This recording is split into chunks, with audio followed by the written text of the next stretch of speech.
mga sakto! Kamusta naman kayo dyan? Dito tayong simula sa medyo walang tao.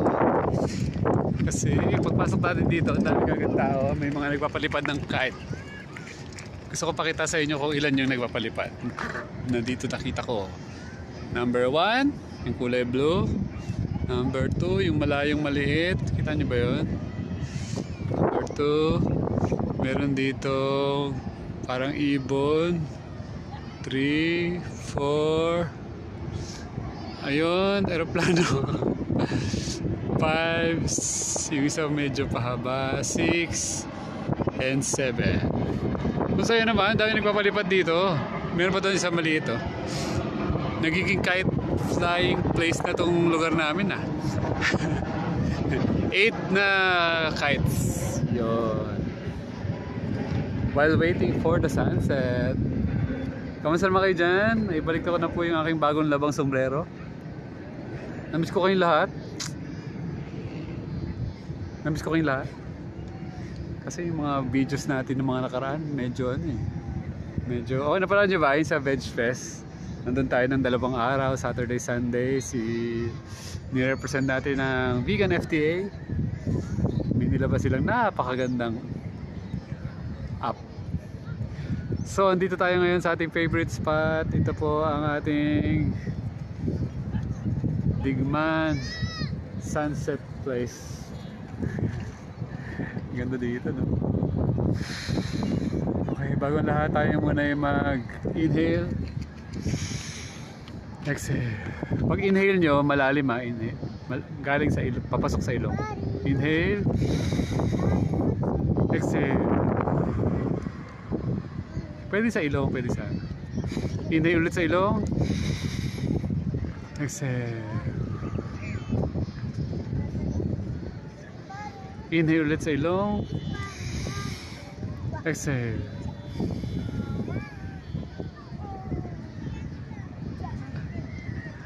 Hi, amazing.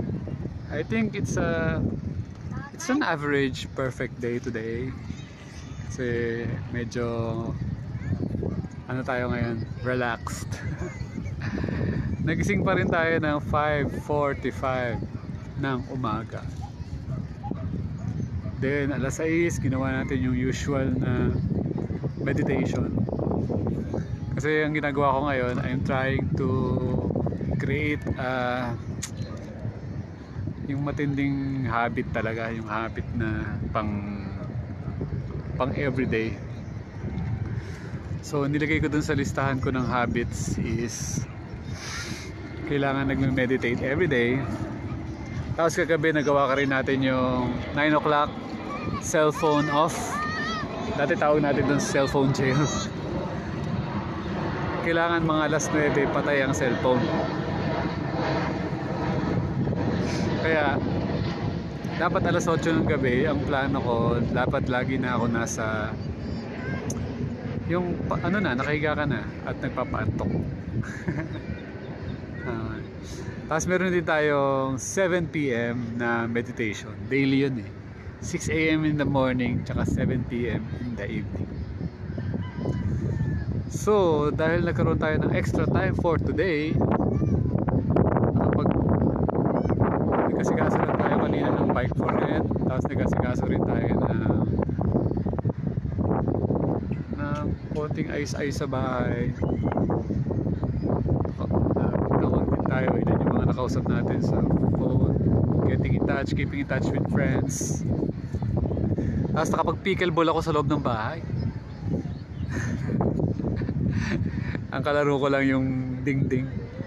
Pwede na, imbis na gumastos ka sa court, pwede mo nang kalaruin ang iyong sarili. Ganda dito, no?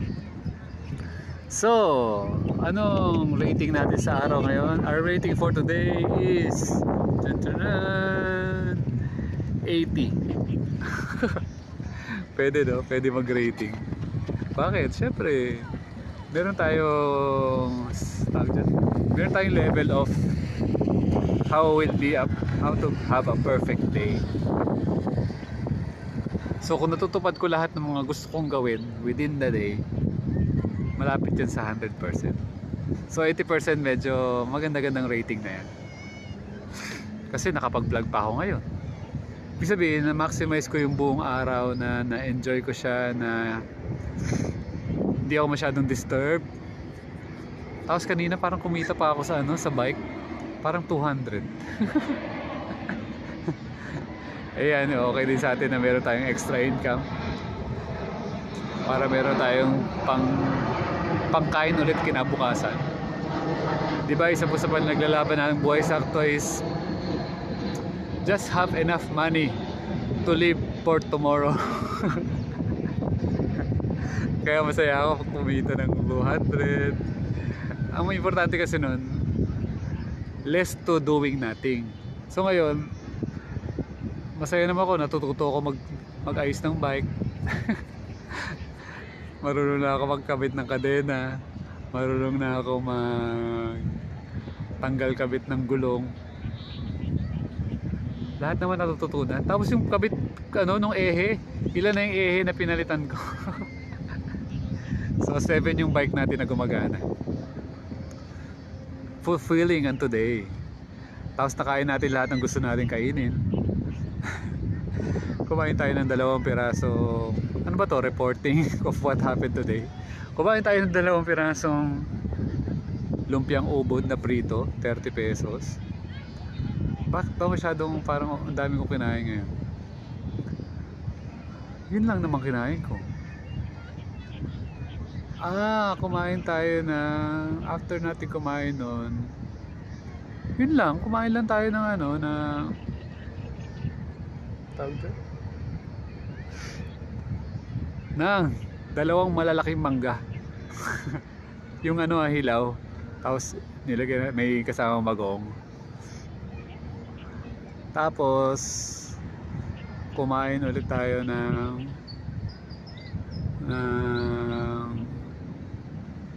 ayun, yung 3, 6, 9 pieces na na saba. Okay na yun. Wala naman tayo masyadong activity. Feeling ko ang kain natin talaga depende sa activity. Kung hindi ka naman masyadong gumalaw, hindi ka naman, okay na yung isang okay na yung okay na yung konting pagkain lang. Hi! Kaya malapit na natin mag-goal. Ang goal talaga natin is magawa yung 1 meal a day. Inisip ko pa yung tamang oras.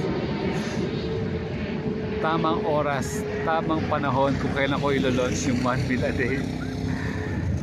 Matagal ko na siyang gustong gawin, pero ngayon parang nag-clear na yung plan.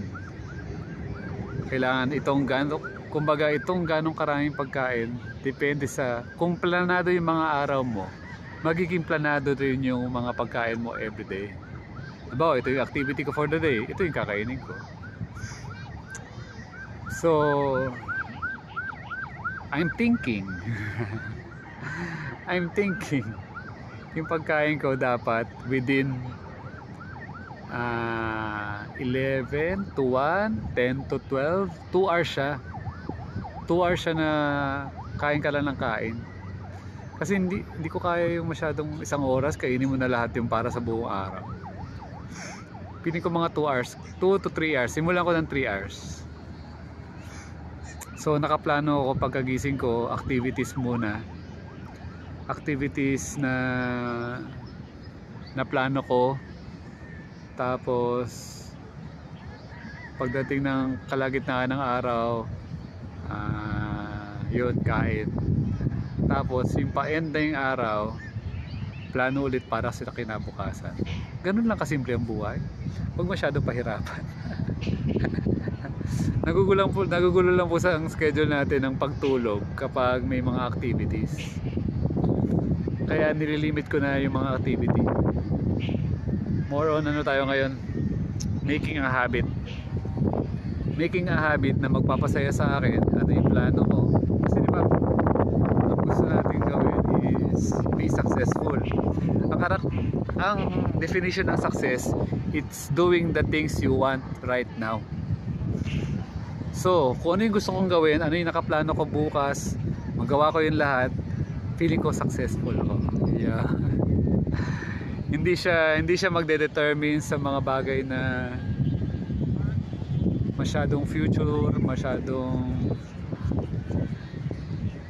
masyadong gracious. Yung mga sakto lang. Yung saktong for daily action, pwede na. Ayan.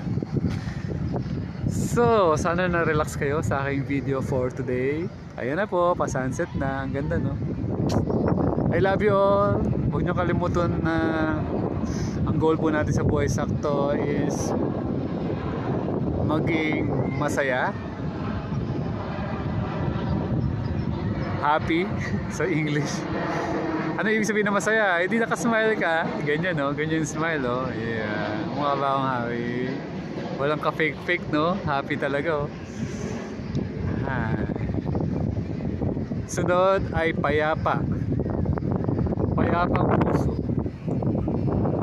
Masaya yung puso. Yung payapa siguro sa isip. Payapang isip. Ano yung payapang isip?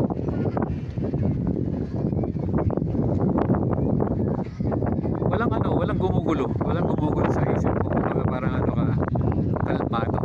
Ayan, laking tulong po yung meditation, kaya kalmado tayo. And lastly is malaya. Ayan. Malayang gawin lahat ng mga bagay na yung gusto mo gawin. Hindi ka limited sa oras, hindi ka limited sa lugar. Yun. So, maging masaya, maging payapa at malaya ang mga buhay nyo. Salamat sa inyong panonood. Mahal ko kayong lahat. And kita-kita tayo ulit sa susunod na video.